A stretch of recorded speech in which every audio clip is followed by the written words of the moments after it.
Hello everybody, this is Mikhail from AUA, and this is our probability lecture number 32. Today we're gonna talk about transformations of random vectors. So let's talk about the one-dimensional case first. So recall that in one-dimensional case, the transform of a random variable x is obtained by applying some function g on that random variable x. And this random variable, new random variable y, is the transformed random variable. And our main problem was to derive the distribution of y having our function g and having the distribution of x. So we have considered this already in our course, and today we're gonna talk about the transformation of two jointly distributed random variables x and y. So assume we have two random variables x and y defined on the same sample space experiment, and using x and y we can obtain many new random variables, and there are many ways to obtain that new random variables. Say we can transform these two random variables into one random variable. We can transform two random variables, obtain from this x and y another two random variables, or we can obtain from these two random variables three or more random variables. So what is interesting, in each case we want to find the distribution or joint distribution of the obtained random variables. Say let's first talk about transforming 2 into 1. Say we can use a real valued function g, define it on R2. By the way, it is enough to have that our g is defined for all possible pairs xy to obtain one-dimensional random vector. So z is the value of g at xy. So z will be just one random variable obtained from x and 2, obtained from two random variables. So out of two random variables we are obtaining one random variable, and here are some examples. So out of x and y I can obtain x plus y, this is just one random variable. I can obtain, say, this difference 2x minus 3y, this is a random variable, or x squared plus y squared, another random variable, or a lot of things. Well, infinitely many this kind of random variables you can obtain by applying some function on that x and y. And our problem here will be to find the distribution of that z transformed random variable, a new random variable, having the joint distribution of x and y. Okay, so we can use transforming now 2 into 2. So we have two random variables x and y. We want to transform and obtain two random variables. So we can use two real valued functions g1 and g2 to transform x, y into a new random vector uv. So u is the g1 at x and y, and v is the g2 at x and y. So for example, I can make the following transform. So u is x plus y and v is x minus y. Or say u is x plus 2y and v is x times y. Well, in the previous slide I was showing how to, I was talking about transforming two random variables into one. Say the problem there, the previous problem was to find the, say, the distribution of u by having the distribution, joint distribution of x and y. Okay, here I can find, if I will solve the previous problem, I can find the distribution of u separately, and I can find the distribution of v separately.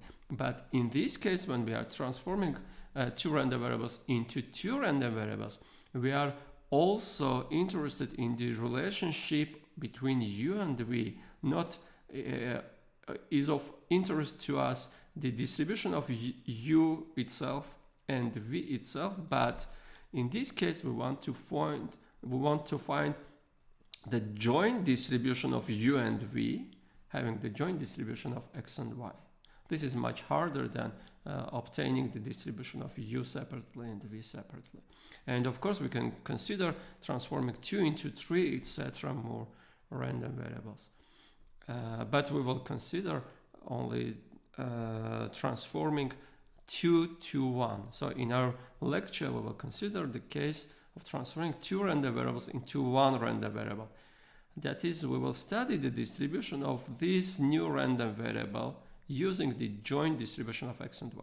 By the way, I will just in one example show how to do transformation from 2 to 2. Okay, so in particular, the particular case, very interesting, very important case, is when g is the sum of variables x and y. So it will be of our interest to consider the distribution of this z x plus y, the sum of x plus y, having the distribution of x and y. We will talk about this later. Okay, so first, in the general case, when we have general g, what can be said about the distribution of this random variable z? First, we are talking about the CDF of gxy through the joint CDF of x and y. So we want to express the CDF of z in terms of the joint CDF of x and y. Let's see if this is possible or not.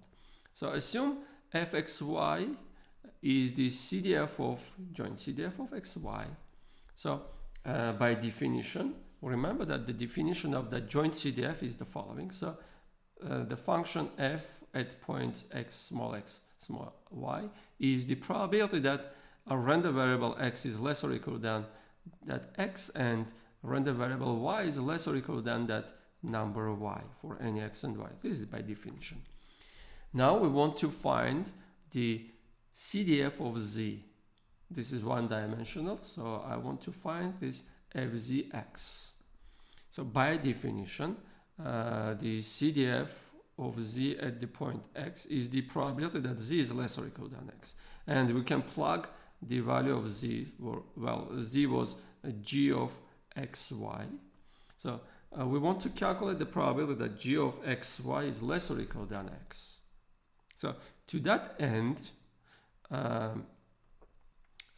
will express this inequality in terms of x and y. So say gxy is less or equal than x can be written in the form xy is in this set ax, where ax is the set of all uv such that guv is less or equal than x. What I mean by that, let me just give one example. Say if we are talking about, okay, so let me make something like this, yeah. Nice.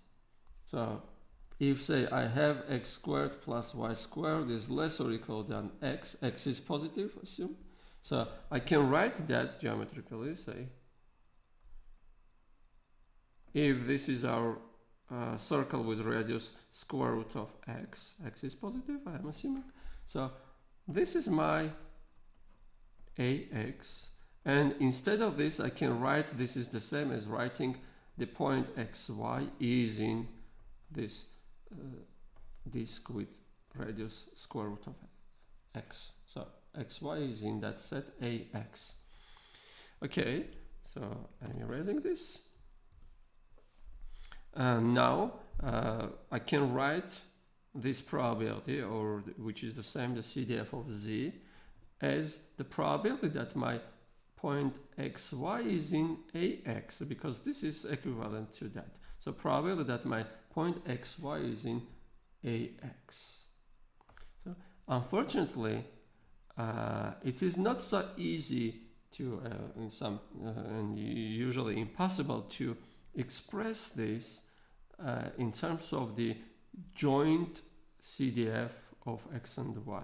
So you remember that if our A has, say, complicated form and CDF is calculating probabilities, is calculating probability that my xy is in this kind of regions. So elementary forms are this kind of infinite regions. So I cannot express the probability that my point xy is here by using this kind of elements.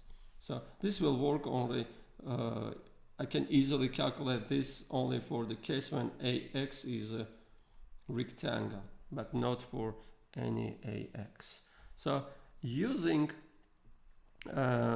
CDFs to express the distribution of this through joint CDF is not so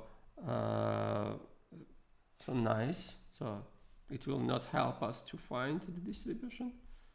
So we are moving forward. By the way, we have calculated this kind of things some lectures ago. Say we were calculating this kind of probability.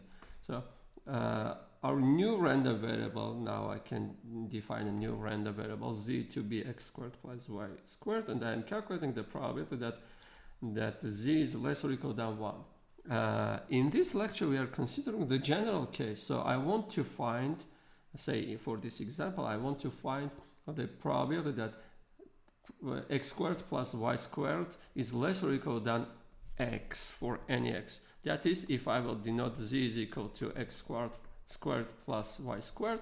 So I want to find the distribution of z. That is, I want to calculate this for any x. So what is the difference?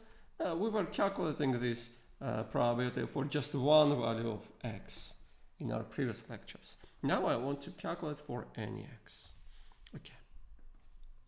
So in general, working with CDFs is not so effective to find the distribution of that transformed random variable. So we will consider several subcases. Say we will work with PMFs. So we will find the PMF of z through the joint PMF of x and y if x and y are jointly discrete. If x and y are jointly discrete, then g of xy will be discrete too, so z will be discrete. In that case, we will try to express the PMF, find the PMF of z. So it can happen that x and y are jointly continuous, but z is discrete. In that case, we will try to find the PMF of z by using the joint PDF of xy. Or it can happen that x and y are continuous, jointly continuous, and z is continuous. So I'm applying g and obtaining another continuous random variable z, and we will try to express the PDF of z through joint PDF of x and y. So let's move forward, start from discrete case, which is the easiest case. Now, transforming joint discrete random variables. Assume that we have two discrete random variables, x and y. So x is taking values x1, x2, etc. Y is taking values y1, y2, etc. And they are joint PMF, so corresponding probabilities are written here. So say P12 is the probability that x is equal to x1 and y is equal to y2. So we have that joint PMF. Now, assume we have some function g, and we are interested in the distribution of, in finding the distribution of z is equal to g of xy.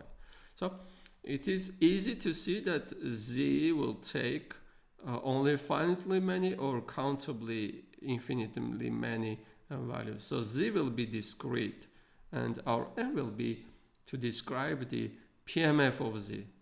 Well, we will now see what are the possible values of z. Okay, the values of z will be, of course, g at xi, yj. So if x is taking, say, the value x1, y is taking the value y1, then if x is x1, y is y1, then z will take the value gx1, y1. Okay. If x is x2, y is, say, y1, then z will take the value g at x2, y1, etc. So the values of z are all possible values of g at all values of g at possible values for x and values for y. So g at x1, y1, and the probability that z will take this value is, so z will be this much if x is equal to x1 and y is equal to y1. So that probability is p11. So z can take also the value g of x1, y2, in which case that will happen if x is equal to x1 and y is equal to y2. And the probability of that is p12. So we will write here p12, etc. So z will take these values. So what we are doing, we are plugging into z is equal to gxy. We are plugging all possible values for x and all possible values for y. And we are writing here the probabilities corresponding which value for x and which value for y we are plugging here. So we will have these probabilities.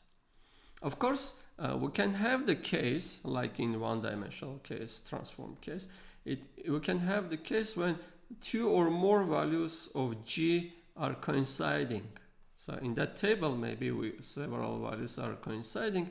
In that case, in our PMF, we are writing just one times that value, but we are adding corresponding probabilities. In a mathematical rigorous form, the probability that z is taking this value g, I need to have here xi, yj. I will add that in my slides. I will change in my slides. Okay, so the probability that z is equal to zij is equal to, so I am looking for all possible values of g that are equal to zij, and I am adding all that probabilities. So if at the point xk, ym, g is equal to that value, then I am adding the probability that x will be xk and y will be ym. Well, it is easier, much easier to explain this on one example, and I will show you this example. So this is our first example. So we have a jointly distributed discrete random vector xy with this joint PMF, and the problem is asking to find the distribution of this. So very easy to solve. So I'm starting from just enumerating, writing all possible values for z. So what are the possible values of z? And here I will write, of course, the probabilities that z is taking that value. First, as a scratch, I'm writing all possible values. I'm not joining anything. One possible value is when x is 0 and y is minus 2. So x is 0, y is minus 2. Here I will have 1 over 2. So possible value is 1 over 2. What is the probability of that? Well, the probability that x is 0 and y is minus 2 is 0.1. So I am writing 0.1. Another possibility. So x can be 1, y can be minus 2. So 1 minus 2, 1 here, minus 2 here, minus 1, so 1 over 3. 1 over 3, and the probability of that, well, was 0. Okay, 2, x can be 2 and y can be minus 2. 2 plus minus 2 will be 0, so 1 over 4. Okay, and the probability of that is 0.3. The next one, x can be 0 and y can be 0. So in this case, the sum will be 0. This will be 1 over 4. And the probability of that, the probability that x is 0 and y is 0 is 0.4. Okay. The next one is x can be 1 and y can be 0. So this sum will be 1. So this will be 1 over 5. And the probability of that is 0.2. And finally, x can be 2 and y can be 0. Sum is 2. This is 1 over 6. And with probability 0. Well, okay. So I'm just excluding this. No need to write this because the probability is 0 here. So this cannot happen. The probability is 0. So I am excluding this. Also, I have two 1 over 4s. I need to write just once that 1 over 4, and I will add these corresponding probabilities. So the final answer needs to be in the following form. So Z is distributed, is a discrete random variable distributed like this. It takes the value 1 over 2 with probability 0.1. It takes the value 1 over 4 with probability 0.7, the sum of that probabilities, and it takes the value 1 over 5 with probability 0.2. And that's all. So this is the result. This is the answer. The distribution of this random variable. Okay. Let's move forward. So transforming jointly continuous random variables. Assume now that x and y are jointly continuous and their joint PDF is fxy, and assume that z is discrete. So we want to find the distribution of z, that is the PMF of z. So the method to find that PMF is easier to explain on the examples. Let me give that examples. So second example, assume xy is standard bivariate normal random vector. So let me write. So xy is normal. Standard bivariate means the mean is 0, 0. Mean is 0 vector. And the covariance matrix is identity matrix. In two-dimensional case, I have this identity matrix. So this is what is given for the distribution of this pair xy, of this vector xy. It is standard bivariate normal. Okay, so we are interested in the in the distribution of z, which is the integer part of x squared plus y squared. Because of this integer part, z can take only countably infinitely many values. So z will be discrete. So this is discrete random variable. Discrete random variable. So our aim is to find the distribution of z. So we want to find the distribution of z. So first let me write the joint PDF for this xy. So for the standard bivariate normal, I will have the following. In our last lecture, I was calculating, we have seen that. So 1 over 2 pi times e to the minus x squared plus y squared over 2. So this minus is for this fraction in front of that fraction. So this is our joint PDF. Now, what I want to do, I want to construct the table PMF for z. So, okay. So probability that z will take that particular value, small z, say. Which values can take this z? This x squared plus y squared will take values larger or equal than 0. So the integer part of that numbers can be anything from 0 to plus infinity, only integers. So z can be 0, in which case z is 0. So in which case this is 0. This is 0 if this sum x squared plus y squared is between 0 and 1. So this can happen only in the case when, so I'm writing here, the probability that x squared plus y squared is between 0 and 1. Not including 1, but including 0. So if x squared plus y squared is between 0 and 1, then the integer part of this will be 0. And only in that case the integer part will be 0. So z can take the value 1. So in which case z will be 1. Z will be 1 if this inner function, well, x squared plus y squared, will be between 1 and 2, not including 2. So here I need to write the probability that x squared plus y squared is less than 2 and larger or equal than 1. So in which case z is 1? Only in this case. So what is the probability that z is 1? The probability this is the same as the probability that x squared plus y squared is between 1 and 2. etc. So what about the value k, some integer k? So in which case z will be k. This will happen if x squared plus y squared is between k and k plus 1, not including k plus 1. Okay, and what is the probability that z is taking the value k? This is the probability that x and y are taking these values, this kind of value. So here I will write probability that x squared plus y squared is between k and, not including, sorry, k plus 1, etc. So this is infinite table, so etc. Okay, so how to calculate this? Well, easy, because we know the distribution, joint distribution of x and y. So let me try to calculate this. So what I'm calculating, probability that z is taking the value k, in general case for any k, starting from 0 to plus infinity with integer values.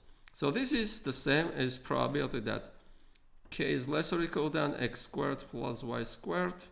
This is less than k plus 1. So this is double integral. We have the joint PDF. So we are integrating over the region that joint PDF. So I'm writing the following: k is less or equal than small x squared. This is the region over which we are doing that integration. fxy dx dy. And geometrically, let me give this geometrically. What are we calculating? Geometrically, we are calculating. So let me erase this part and do that here. Well, I need this f to calculate that integral. So I'm keeping this. Okay, so geometrically, we have the following region. So this is x, this is y, and we are integrating over the following. So circle with radius square root of k, another circle with radius square root of k plus 1, because x squared plus y squared is equal to k plus 1 is the circle of radius square root of k plus 1.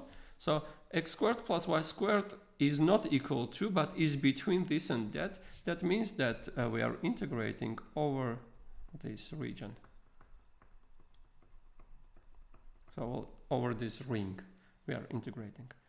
Now, because our region is rotationally symmetric, so and our function is it depends on x squared plus y squared, it is much easier to calculate this integral by passing to polar coordinates. So I'm doing polar coordinates change. So x is r cosine of phi and y is r sine of phi. And I remember that the Jacobian is equal to r.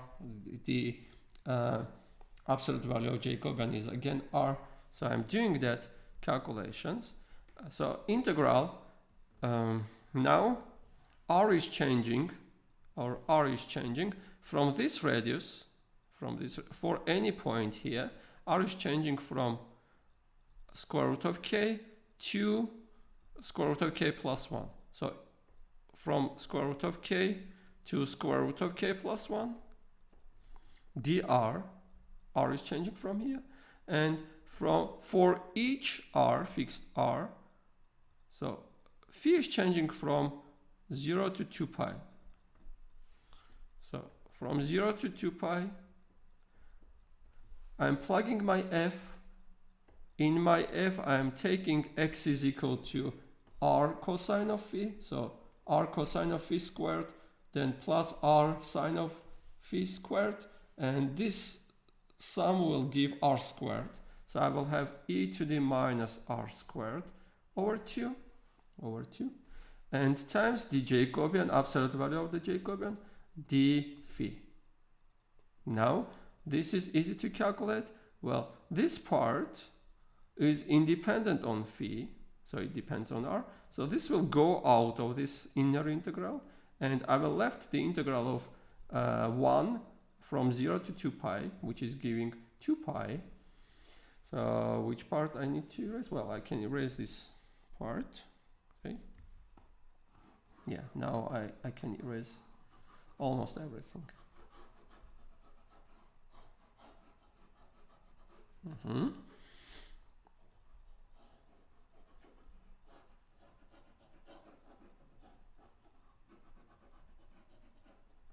Okay, now I'm calculating.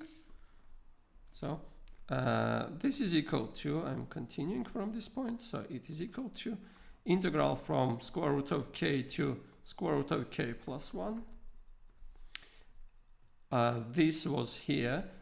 We have obtained the inner integral with respect to phi 2 pi, so I'm cancelling this 2 pi with that 2 pi, and I'm getting r times this r times e to the minus r squared over 2dr. Easy to integrate, so I'm taking this r into d sign, so square root of k plus 1, e to the minus r squared over 2 d to well, r squared over 2, and this will give minus e to the minus r squared over 2 substituted from square root of k to square root of k plus 1. So it remains to plug these values and obtain the final answer. So if I will plug, because I have minus sign, I can first plug this, and I will obtain e to the minus k over 2 minus e to the minus k plus 1 over 2. And this will be the answer. This is the probability that z is taking the value of k. Okay, so we have found the distribution of z. It is discrete. It takes values 0, 1, 2, etc. with these corresponding probabilities. Okay. The next one is the following. So assume xy is uniform in a square. So let me draw that square. So this is x, this is y, and we have minus 1, 1, minus 1, 1 here, and this square.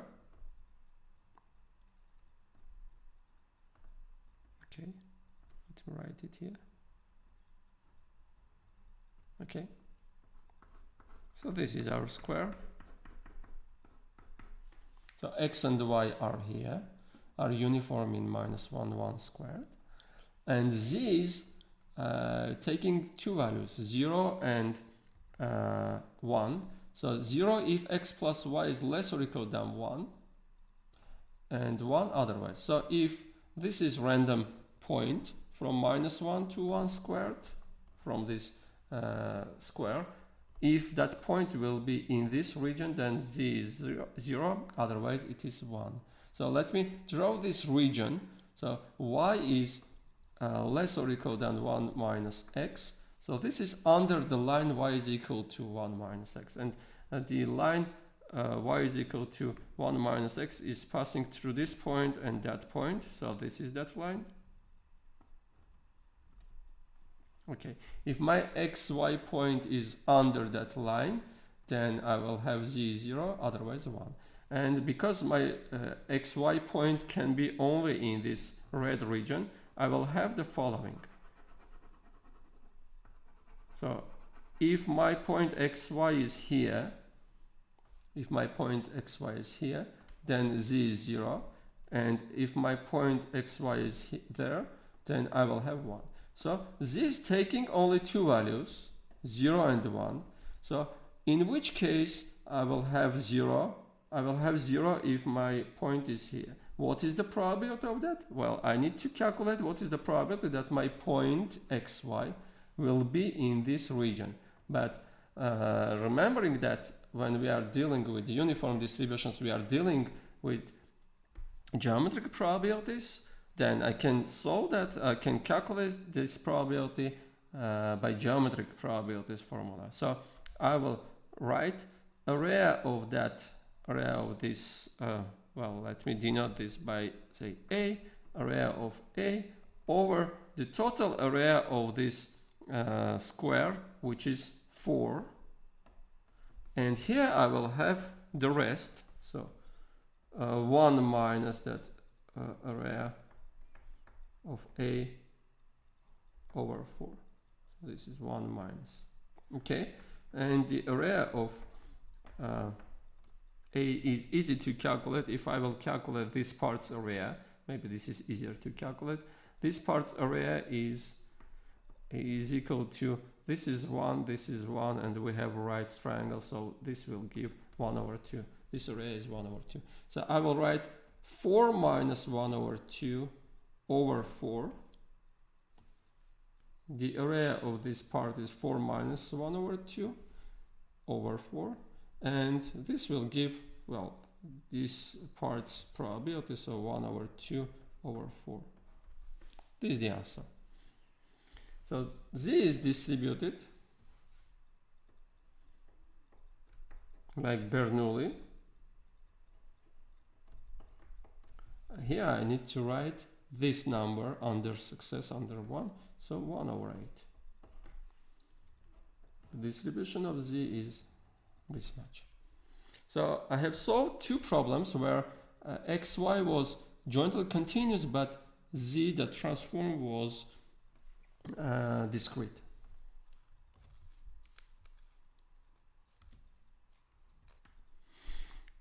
Now assume that x and y are jointly continuous and fxy is their joint PDF, and assume that G is such that Z is again continuous.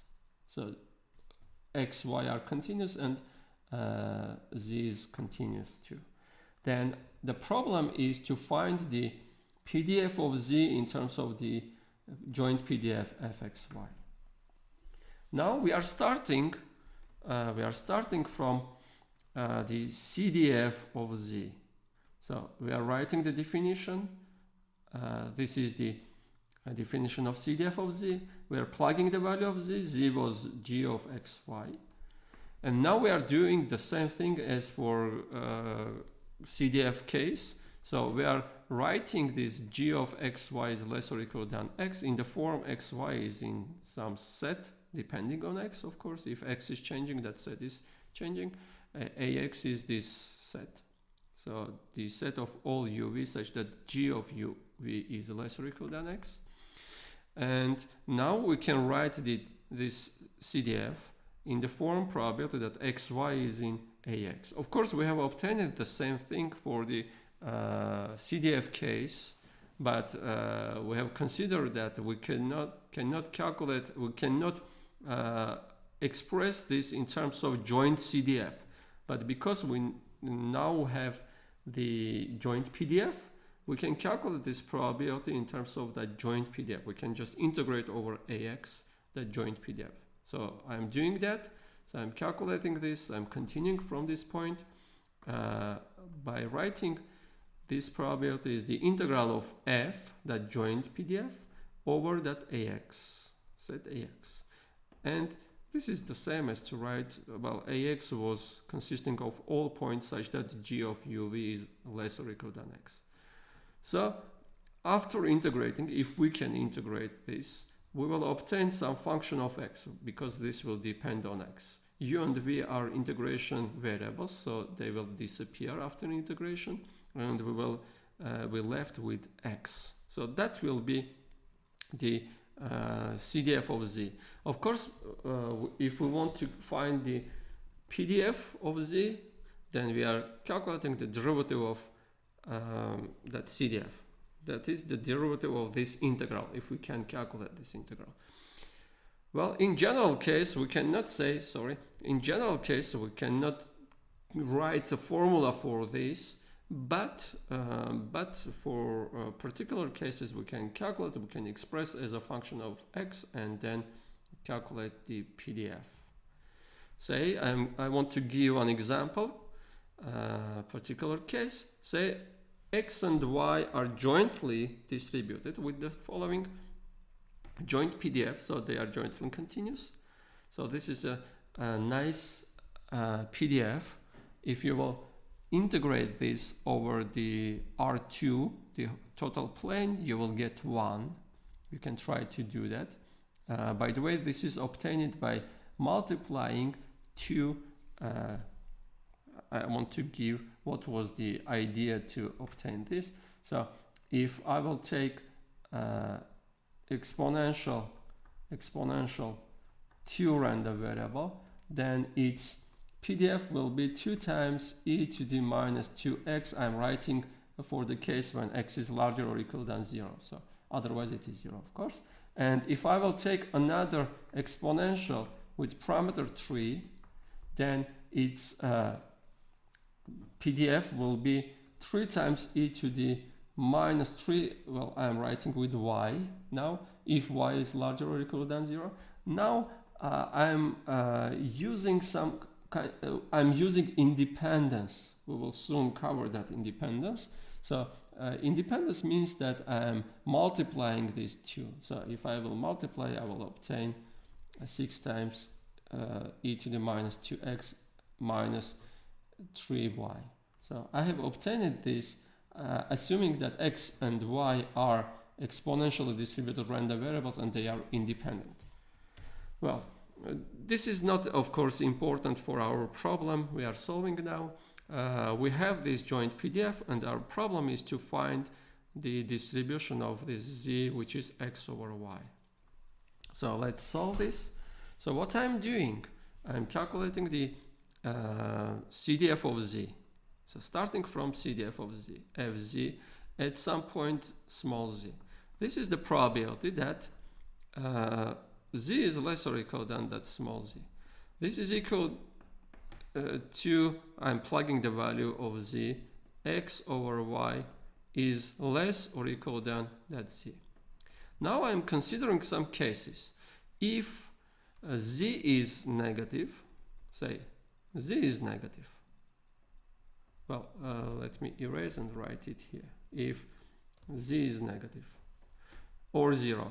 If z is negative or 0, well, because our joint PDF is, let me maybe draw here.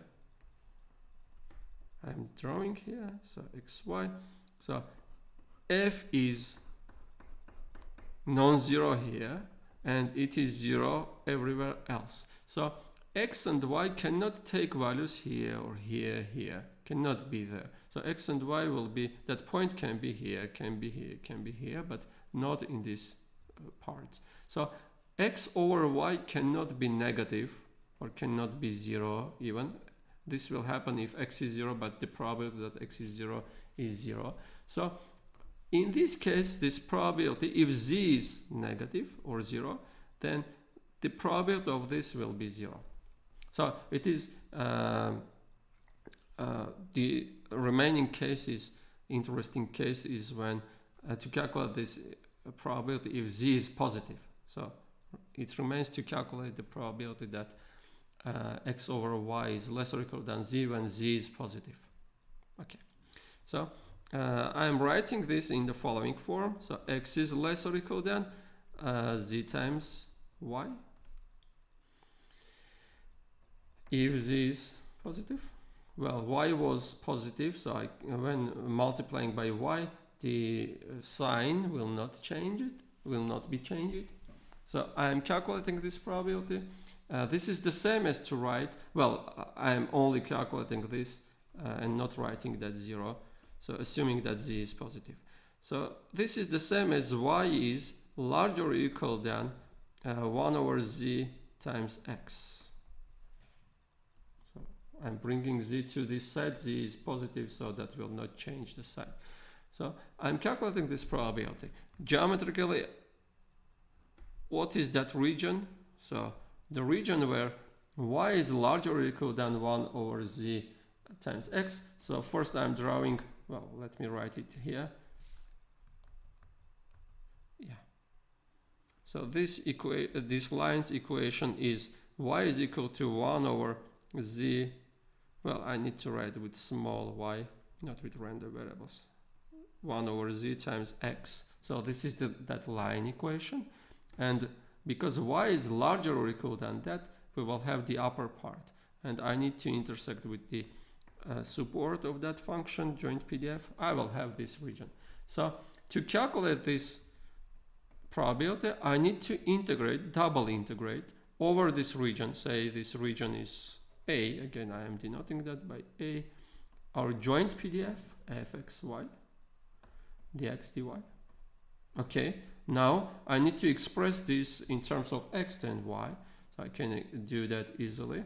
X is running from 0 to plus infinity, so x is from 0 to plus infinity, and y is changing, so let's see where our y is changing. Y is changing, so if this is x, so inside our integration region, y is changing from this point to plus infinity. And this point is because the equation is y is equal to 1 over z times x, and we have fixed that x. So we will have the integral from 1 over z times x to plus infinity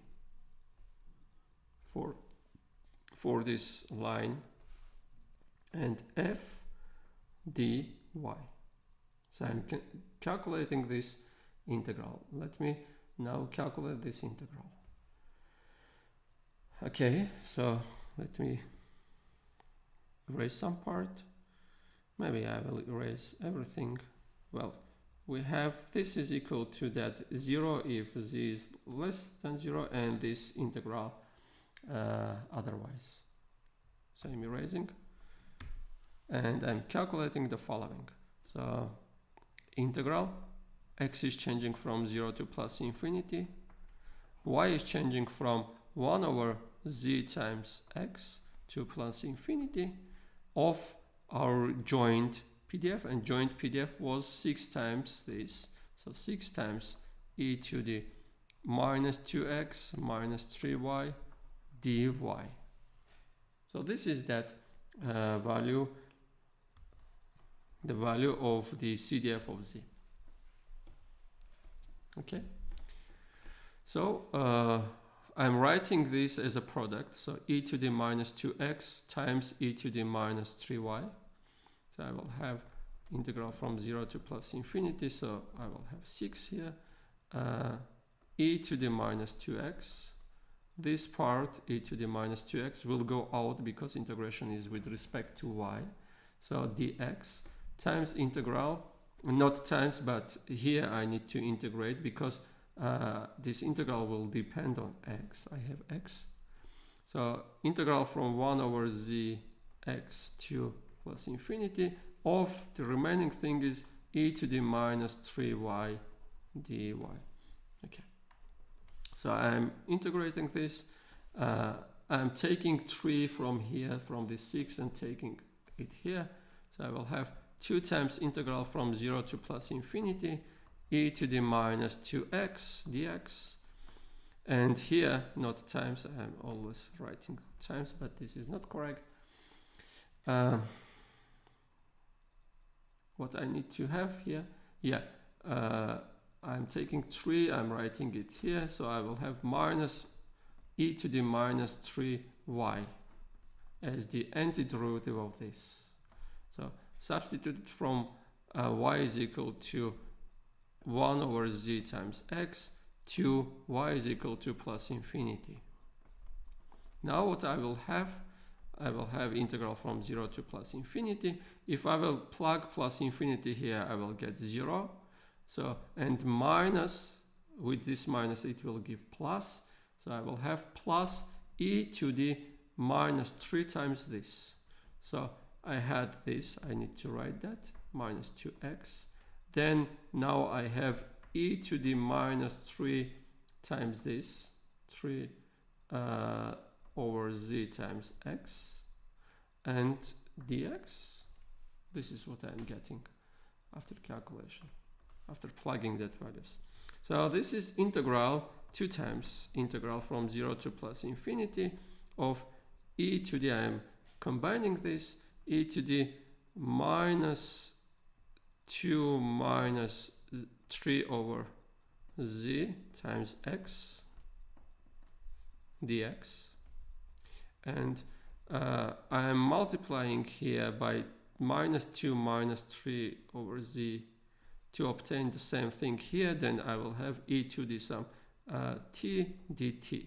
If I will have here the same coefficient at x, then I will have e to the t dt, and the integral is just e to the t. So let me erase this and write it.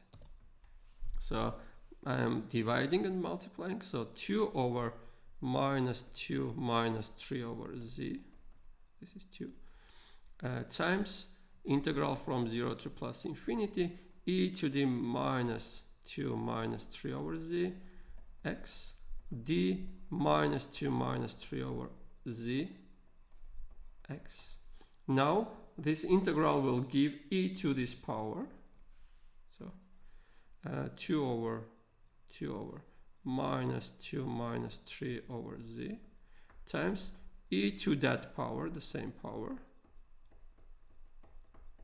substituted x is equal to 0 from x is equal to 0 to x is equal to plus infinity.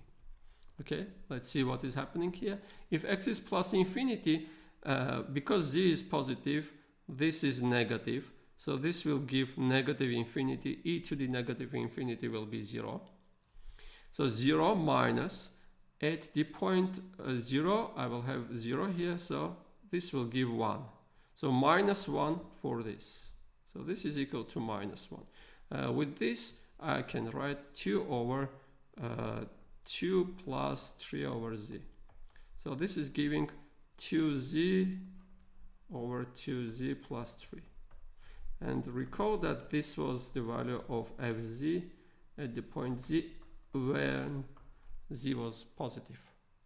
So you can check that this is, and otherwise it was 0. So this is legitimate CDF, and say it is continuous. The form of that f will be something like this. So it is 0 up to the point 0, then it is increasing, continuous, and tending to 1.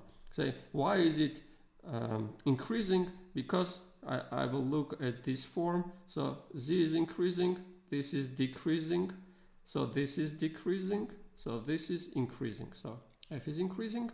If z tends to infinity, this tends to 0, and I'm having in the limit 1. So this is the form of fz. So we have obtained the CDF of our random variable z. Well, of course, we can calculate the derivative and find the PDF if necessary.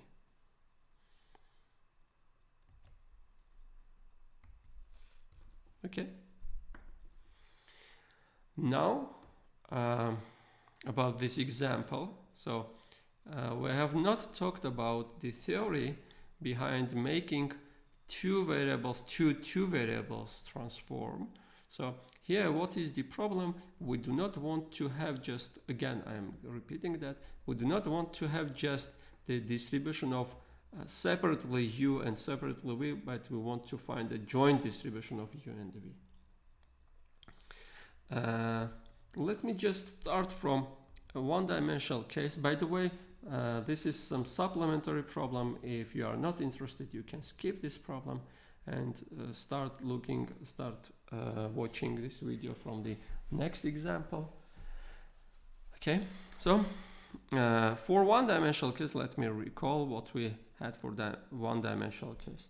So we have one random variable x with CDF f of x and PDF f of x, continuous random variable, and we are making a change of variables y is equal to g of small x. Using this function, we are making a transform and obtaining new random variable y when plugging x instead of this small x. So say this is small x squared, our function is y is equal to x squared.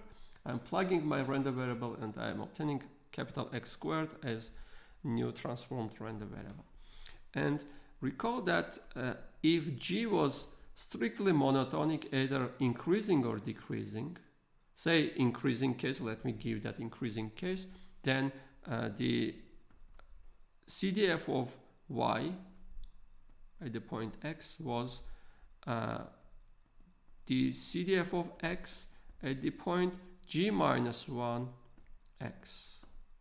So using this, we have obtained that the PDF of Y at the point X was the derivative of this, and this is composite function, so the derivative of this at that point, derivative of that is f of x, so PDF of x, at the point G minus 1 X, times the derivative of that one, G minus 1 X, derivative. In the general case, when G can be also decreasing, so this was increasing case. If G is decreasing, we are getting, well, the formula is not this, but 1 minus to that, and the derivative is with the minus sign. So we are getting the absolute value of this.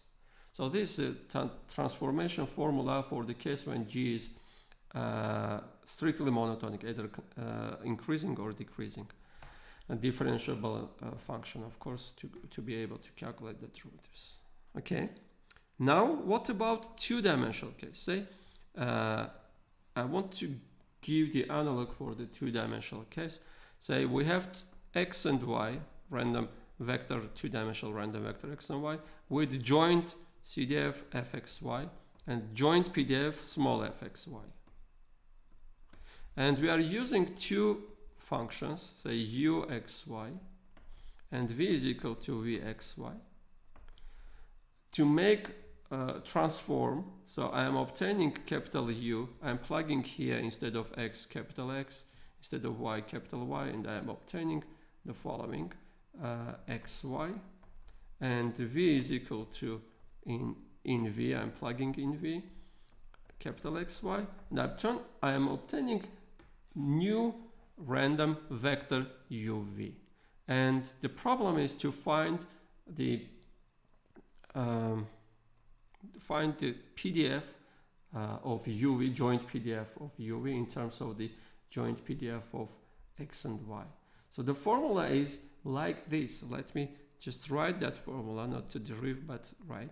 So the joint PDF of UV at the point small uv is equal to the following. So I'm using here for the transformed PDF, we are using the PDF of X, PDF of initial random variable. So I will use PDF of initial random variables X and Y. So fxy. Now, but here I need to write inverse function. In one-dimensional case, we have that inverse function. The inverse is when we are solving this in terms of X and Y. So if I will solve this system and obtain X is equal to some X of UV in terms of UV, and if I will solve from this system and find Y is equal to Y UV, so I'm solving this, that is, I'm finding the inverse functions. So inverse function is this. So I'm plugging here that inverse function. So I will have X UV and Y UV. So I'm plugging that. Times, now I need to have this derivative of the inverse. So I have two functions of two variables. Here I'm writing, again, absolute value of the Jacobian. So Jacobian is, I will write in the following form, dxy. Hope you have met this notation, duv. And here I'm calculating the determinant of that Jacobian. By the way, always I am saying Jacobian, meaning the determinant of the Jacobian matrix. So absolute value of the Jacobian matrix determinant. So this is the derivative, G minus 1, so I'm calculating the Jacobian for this transform, and absolute value here, absolute value here. Well, this works, of course, under some conditions. I need to have some conditions on this transform. You can look at the textbook to read in which case this is working. So this is the transform for PDFs in two-dimensional case. Now I want to use this formula to obtain the PDF for this transform. So this is easy transform. I'm just rotating a little bit and stretching my plane. So let's see what is happening with that distribution. So I'm erasing. I will do all steps here. First, I'm calculating. Important thing is that I need to calculate where my U and V are running. Okay, first I'm calculating that region. So how I'm doing, hope you remember how to do transform in two-dimensional case. So I have X, Y. In XY plane, I have my X and Y are from 0 to 1 uniformly distributed. So X and Y are running from 0 to 1. So let me draw that. This is 0. This is 1, say. 0, 1, 0, 1. This is our square. 0, 1. Okay. So X and Y are running here. So let me see where my U and V are running. So the in other way, what is the image of this transform, or what is the image of this square under this transform? Sorry. So I am making the transform. So this goes to new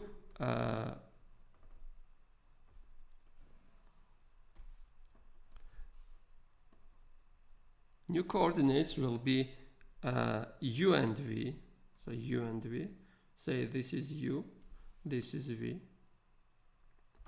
I am writing with small u and small v because our capital U and capital V are random variables.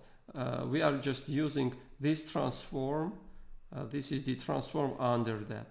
So this transform and plugging random variables here to obtain new random variables. So I'm talking about this transform. So this transform brings this region to the following region. I want to find what is the image of this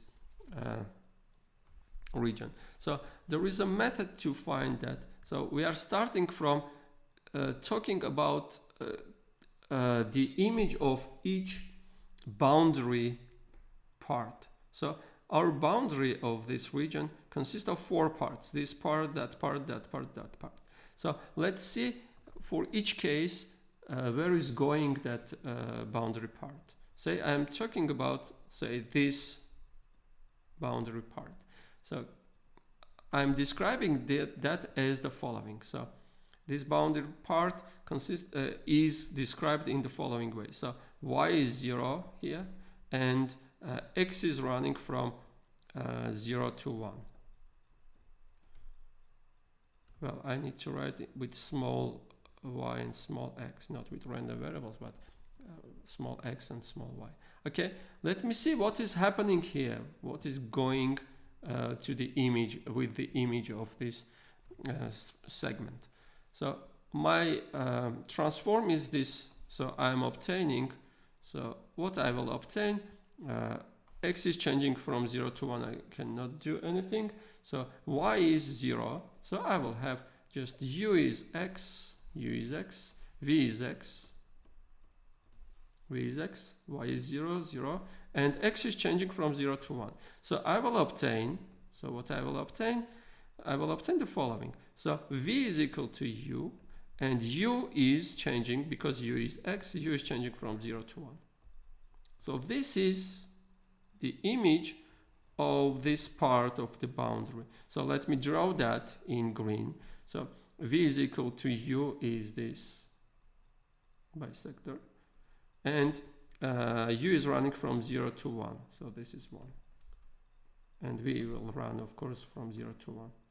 So this segment goes to this segment under this transform, Okay, so let's think about the other part. Say, let's think about this boundary part. So I'm erasing this and doing the same calculations here. Now, for that part, I'm describing this part. So x is 0 now, and y is changing, small y and small x. Y is changing from 0 to 1. So this is the formula, this is the equation for for that line, for that segment. So if x is 0 and I am making this transform, x is 0, I will get u is y and v is minus y. So I will obtain a v is equal to minus u, v is equal to minus u, and u is running because u is y, u is running from 0 to 1. So this is the image of this boundary segment. So v is minus u is this line from 0 to 1. U is from 0 to 1. Maybe I will erase this small part. Yeah. So this goes to that segment. Now, what is happening with this? Sorry, let me take another color maybe. Yeah, with this segment. So I'm erasing this and doing the same calculations for that to see where that goes. Okay, so the equation of that segment is x is equal to 1, so x is equal to 1 here, x is fixed, and y is changing from 0 to 1. Y is changing from 0 to 1.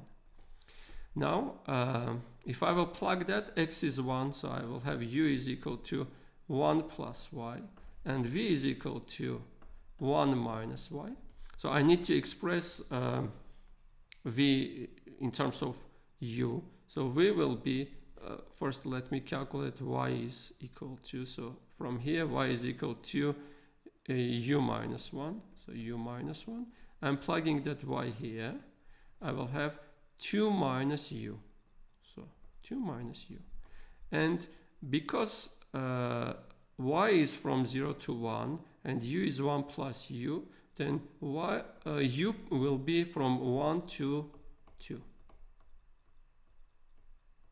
So this is running from 0 to 1, so u is running from 1 to 2. Okay, so I will draw this. V is 2 minus u, so 2 minus u is something like this, but I need to take the part where u is from 1 to 2, so from 1 to 2. At the point 2, this is 0, so it passes through that point. If u is 1, the value of v is 1, so it is passing through this point. So I will have this segment. So this goes to that. And it remains to look at this portion, and this portion, say in yellow. Well, you can check, you can do the same calculations and you will see that it goes to this segment. Do the following, write the equation and you will find that.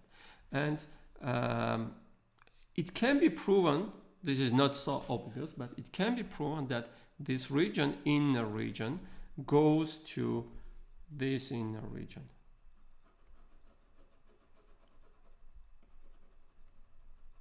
So what that means? That means that my UV will be here. We'll take values here in this. Well, this is a square. This side is square root of 2, square root of 2, square root of 2, square root of 2. So I have a square here. Yeah. Okay.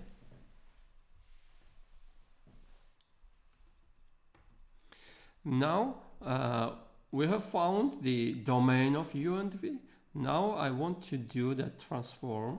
So find the joint PDF for u and v. So let me erase. Oh, well, I can erase almost everything except this and that. So erasing this.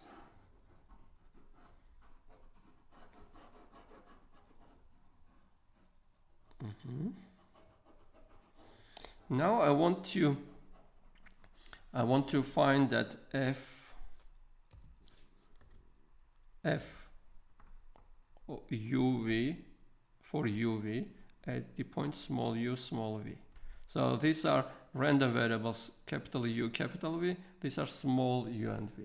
By that formula of transform, what I need to do, I need to write fxy and I can find it at fxy because I have uniform. I can write the formula for that. Well, at the point, now what I need to do, I need to write x of uv and y of uv. What I mean by this, and something I need to add something, I will write that. But what I mean by this x uv, y uv, I need to solve this in terms of x and y. I need to express x and y in terms of u and v. It is easy to do. If I will add these two equations to each other, I will have that y is cancelled. 2x is u plus v. So x is, so I'm writing in this way, x is equal to u plus v over 2. And if I will take from this that equation out, say this minus that, calculate, I will have that x are cancelled. I will have 2y here is equal to u minus v. So y is u minus v over 2. So this is the inverse of, this is that x uv, this is x uv, this is y uv. X uv, y uv. Now I need to multiply then by the Jacobian determinant absolute value. So what is the Jacobian? I will now calculate the Jacobian. This is the Jacobian absolute value. Okay, first let me calculate that f, plug that values, and then calculate Jacobian absolute value and plug it here. So first about f xy, because at any point xy, because I have the distribution, it is uniform in 0, 1 squared, then I will have 1 over the area of this region, and the area of this region of square with side 1 is 1. So 1 if xy is inside that region, 0, 1 squared, and 0 otherwise. Because we have found that image domain, if uv are here, then the inverse image of that point will be inside 0, 1 squared. So this will be inside the region where f is 1. So this f is exactly 1 for all points, all u and v from this region, from this square. Okay, so I need to calculate this dxy, this Jacobian determinant. So I will write the determinant of the following matrix. This matrix is also called Jacobian matrix. So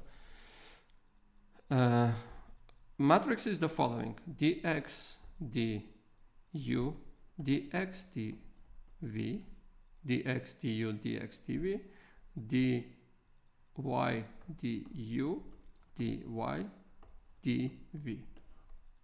Okay, partial derivatives. So determinant of the following: determinant dx du, the derivative of x with respect to u, that will give 1 over 2. 1 over 2.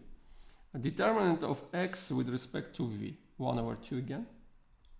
The derivative of y with respect to u, 1 over 2. And derivative of y with respect to v, that will give minus 1 over 2. And the determinant will give this times that, minus that times that, minus 1 over 4, minus 1 over 4. So I will have minus 1 over 2. So I need to take the absolute value. So this will give 1 over 2. So finally, what I will have, I will just have the following. So let me erase. At the end, I will have this formula.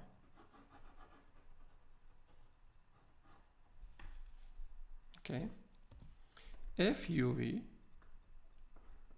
at the point uv is equal to, this was 1, this was 1 over 2. 1 over 2 if my uv is in this region. So let me denote this by d. And 0 otherwise. So this is the formula. And you can see that the area of this is exactly equal to 2. So area is 2. Area is equal to 2. Why is that? Because this side is, this was 1, if you remember, this was 1, this was 1. So this side is square root of 2. The other one is square root of 2. So square with side square root of 2, and that area will be square of this. So 2. Area is 2. So this is 1 over the area of D. So this means that, sorry, not F, but UV, the new random variables will be uniform in this domain D. So this is the result. So this we have taken that XY uniform in square 0, 1 squared. We have made this transform, and we have obtained a new uniform distribution in this region. Okay. Nice. So let me do the following. I want to show this result by using simulations in R. So what I will do, I will generate some numbers from uniform 0, 1 squared. By the way, we will see later that if this is uniform in a square, then x will be uniform in 0, 1, y will be uniform 0, 1, and x and y will be independent. So I need to, I can generate x and y independently from a uniform 0, 1. So what I'm doing, I'm going to my R, generating, say, n is the number of points I want to generate. Say, let's start from 1000, generate x from uniform 0, 1, R unif, n. I'm not writing any parameters because I'm generating from uniform 0, 1. Here I have x is uniform 0, 1 and y is uniform 0, 1. So I'm running this and copying this maybe. Yeah, changing to y. By the way, if I will run this, x and y will not have the same values. You can check it here. So I do not have same values for x and y. They are independently chosen random points from uniform distribution with parameter 0, 1. Now what I'm doing, I'm calculating my u. U was x plus y. Okay, before that let me plot x and y maybe. Point character is 20 and point size is say 0.7. Let me see what happens. Yeah. By the way, I can take aspect ratio ASP is 1. So I will have uniformly distributed points in 0, 1, 0, 1. Okay, so I'm making this transform. U is this much. V is x minus y. Now I'm plotting the points UV. Simple. So with point character is equal to 20 and Cx is equal to 0.7 maybe, and aspect ratio is 1. From 0 to 2, x is from 0 to 2, this was 1. So we have obtained it, well, pretty much a uniform distribution in that new square, transformed new square. Yeah, you can increase the number of points here to see what is happening in that case. Okay, this much about this example. Now, what is our next problem? So transform of joint continuous random variable example, but here this example is with R. So assume x and y are normally distributed bivariate normally distributed with mean mu and covariance matrix sigma, where mu is 0, 0 at the origin, but sigma is 2, 0, 0, 2. This is positive, symmetric positive definite matrix, so we can use this for normal. And now I want to obtain, so which kind of distribution will have this random variable or that random variable or that random variable. So the visualize to see which kind of PDF I can get. That will not give formula for the PDF, but that can give the idea of that shape of that PDF. So what I'm doing first, I'm generating points from this distribution. So to generate points from multivariate normal distribution, I need to have one library. Let me first check if I have library. That library, so it is called multivariate T and norm, so I do not have. So first let me install that. First I am installing install packages, and I'm writing here MVT norm. So multivariate T distribution and normal distribution. I'm running this. I need to connect to server to download and install. Okay, I have already that. Now I can attach that. So MVT norm. Now I have that. I'm running this. Okay, so I can generate n is chosen, n is the same, n points from multivariate normal. T distribution is important in statistics. This package also includes multivariate T distribution, but this is not necessary for us. I just need multivariate normal. So points, say I'm generating R multivariate norm. Yeah. Here I need to write how many points I want to have, n 1000 norm. Now I need to write the mean and sigma. So let's define that mean, mu and sigma. So I'm writing mu is a vector of zeros. So center was at 0, 0. I'm running this. And sigma was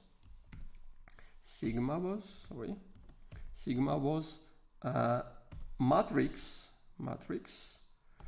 How to write that matrix? I'm writing in the following way. 2, I'm making a vector 0, 0, 2.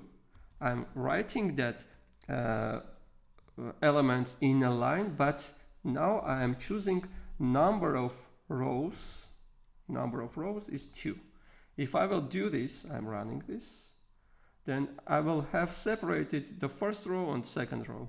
So let me run that and print that sigma. So if I will print sigma, you can see that matrix 2, 0, 0, 2. So now I have that, let me do in this way.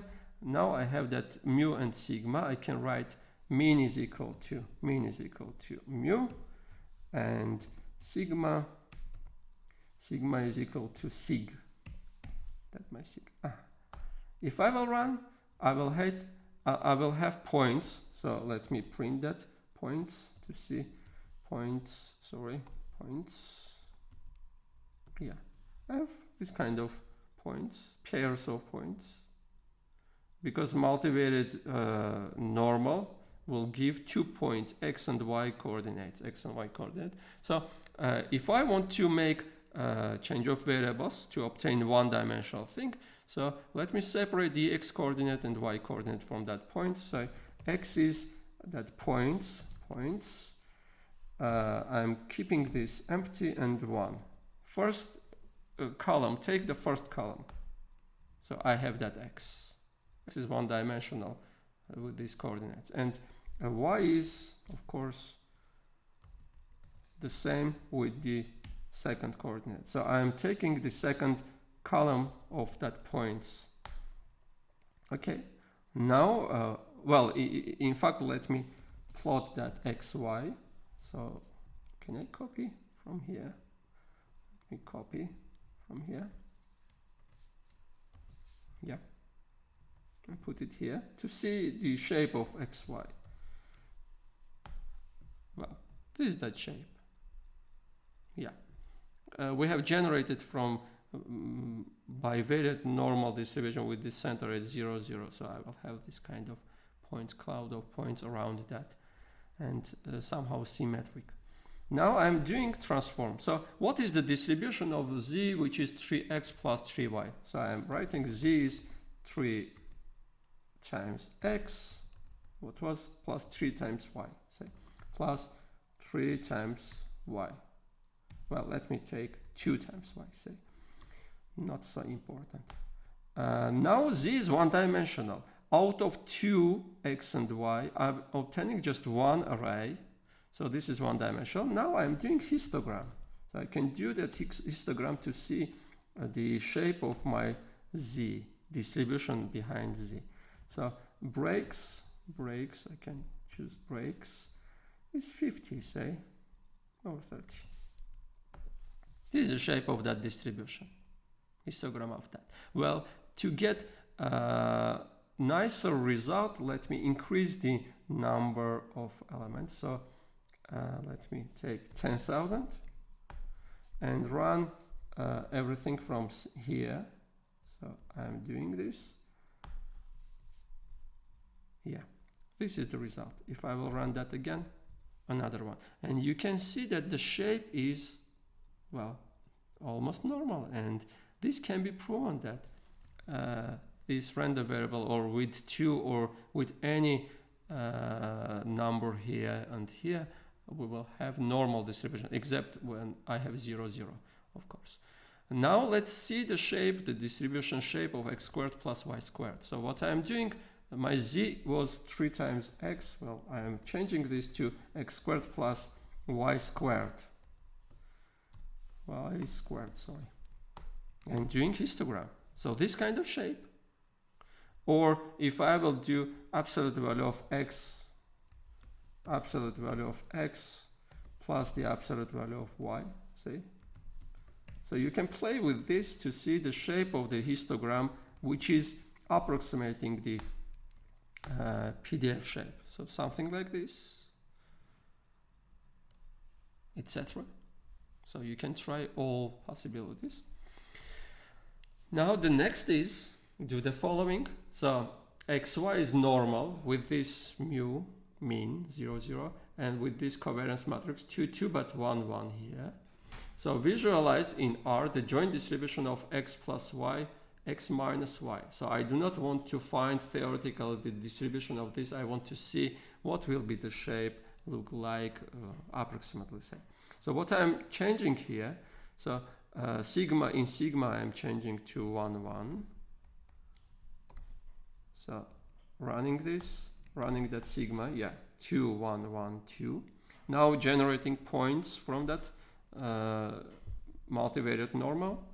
I do not want to print that. I want to take x and y. I do not, well, okay, I will print that. Yeah, I will have this kind of shape for points generated from that normal. Now what I want to do, I want to calculate that transforms u and v. So I'm erasing this. U was x plus y. I'm running this. And v was x minus y. I'm running this too. And now I want to plot, well, I will copy this, but write for x and y. Okay. So let me do the following, by the way. I can show both pictures side by side. So parameter, I'm changing to parameter to show 2 pictures side by side. So parameter mf multi-frame row or column, you can use also column C1, 2. So vector of figures. I'm running this, I'm running that, I'm running that. So I have that. Something like, well, I forgot, well, the same picture. I forgot to change this to U and V. I forgot to change this to U and V, sorry. I'm running this again. Yeah. So you can see that this transform is again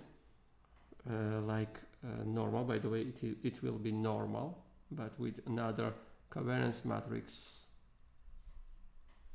Okay, this much about transformations using R. So let's move forward and talk about some particular case, the distribution of x plus y.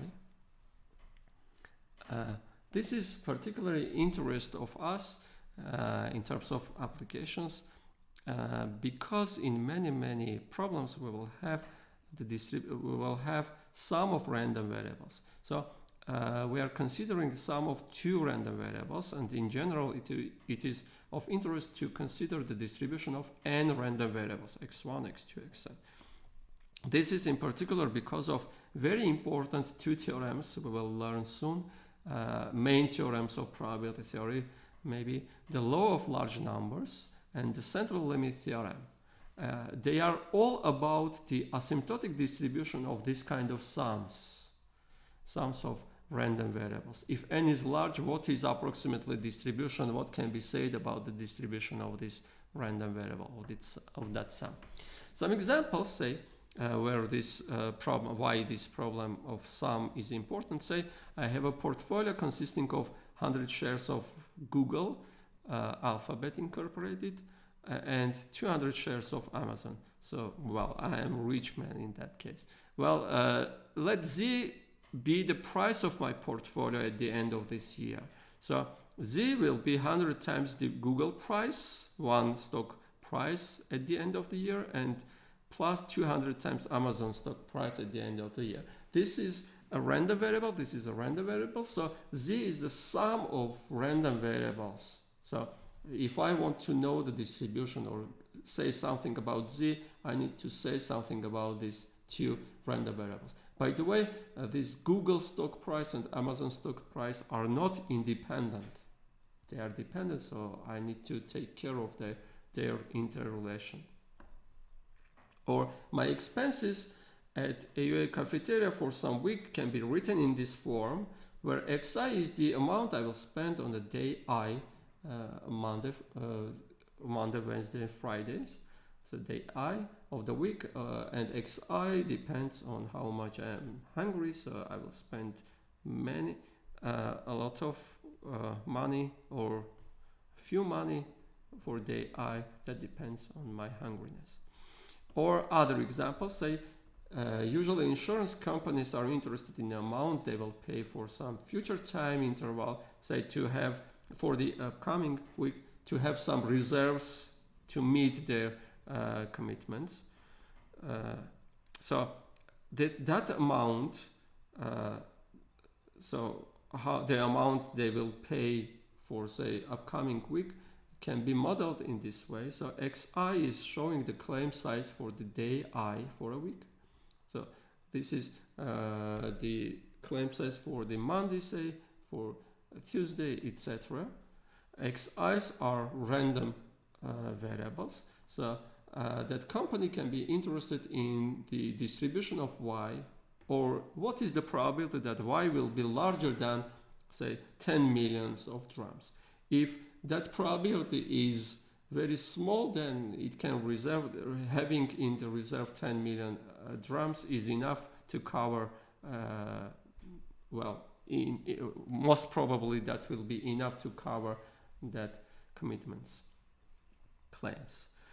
Or going further, the company, the same company, insurance company, can also model the daily claim. Say x1. How x1 is obtained?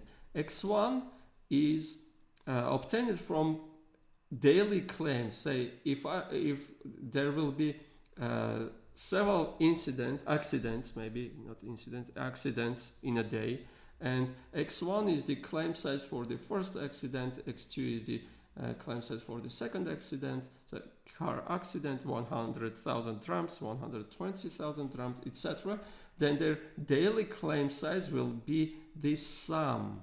So x1 is random, x2 is random, xm is random. By the way, m is random itself, so how many accidents we will have, nobody knows. And m is a random variable, so they need to model this sum also by taking into account that m is random variable. But this is advanced. We will not talk about random number, sum of random number of random variables. We will assume that we are working with finitely many, fixed many random variable sum.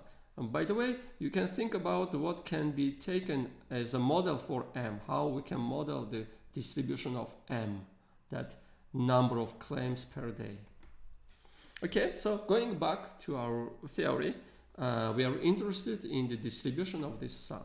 So the general theory is the following. If x and y are discrete, then Z is also discrete, and we can calculate the PMF of that Z in the following way. So we are summing all possible probabilities for all xi and yj such that xi plus yj is equal to x. So probability that Z is equal to x is when x plus y is x, this probability. And this probability is calculated as the following. The probability that x is xi and y is yj, and xi plus yj is equal to x. And in the case of jointly continuous random variables, so we have the joint PDF of x and y. The distribution of z, the PDF of z, x plus y, will be given in the following form. So fz is the integral, we have obtained this in our previous lectures, the integral from minus infinity to plus infinity, fxy at t and x minus t at this point, integrated with respect to t for any x.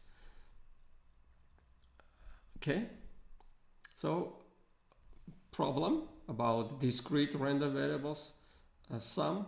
So we have these random variables x and y, which are discrete, and their joint PMF is given by this table.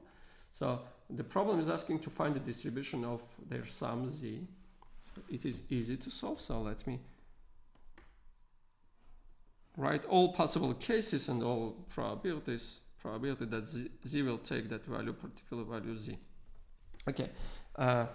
If x is minus 1, y is minus 1, their sum will be minus 2. And the probability of that is 0.1. 0.1 maybe. Okay.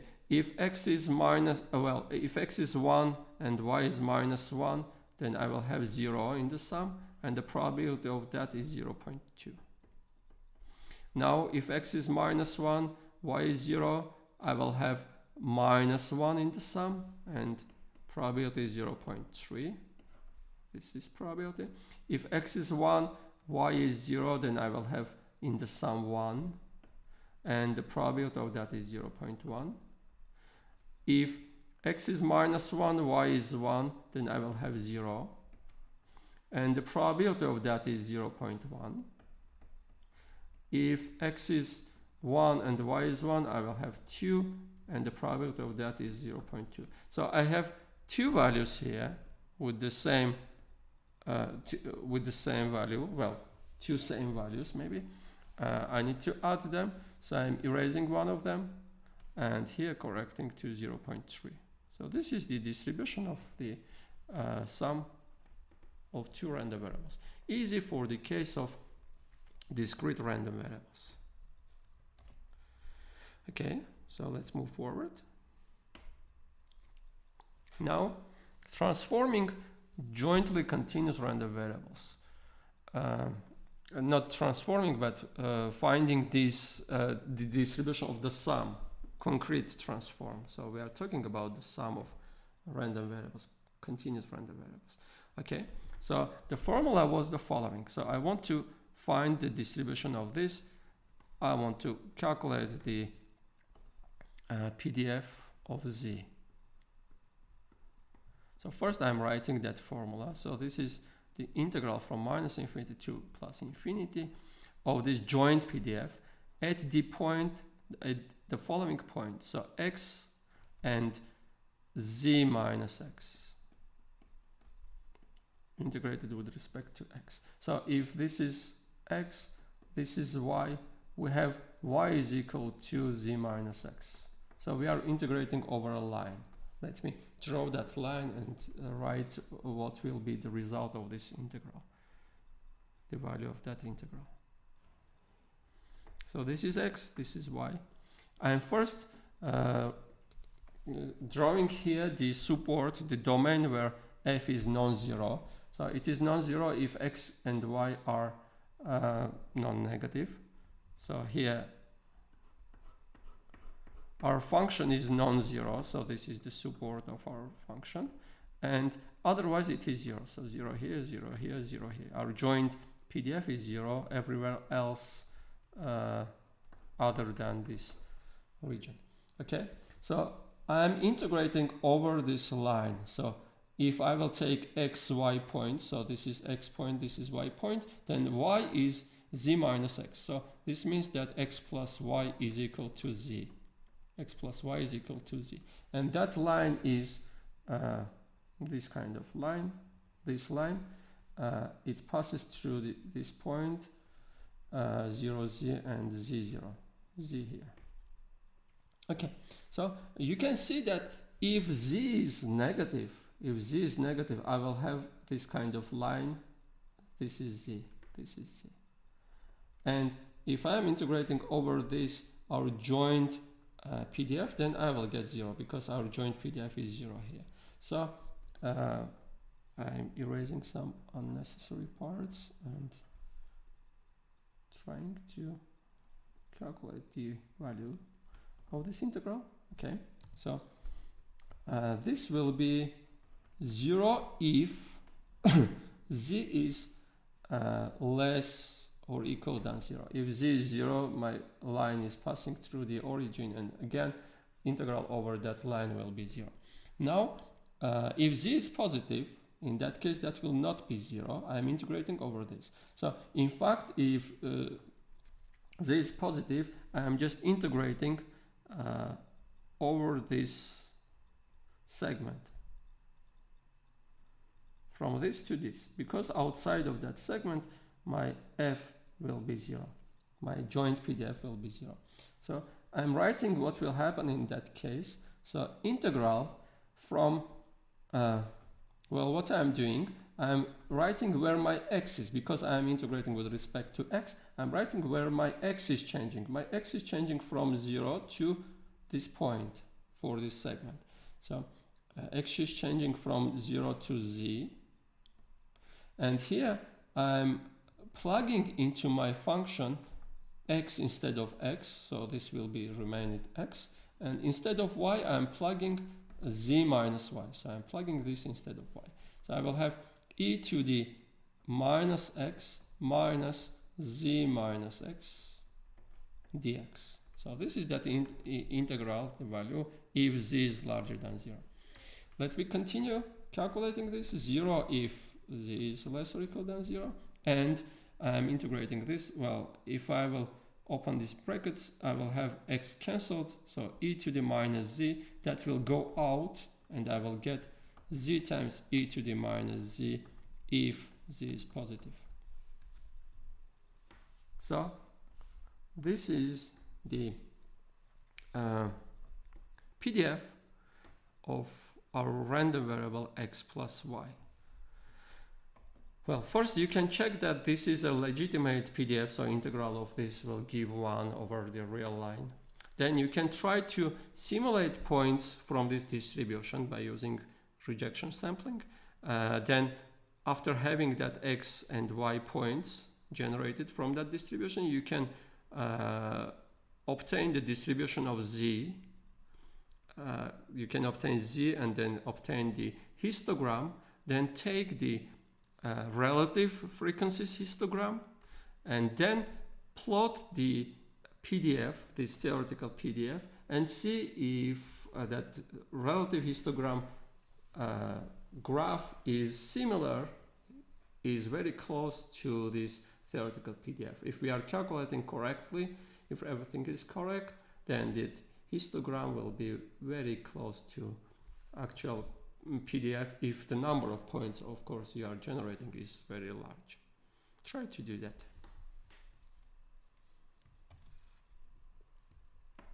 So this much. Thank you. Till the next time. Bye.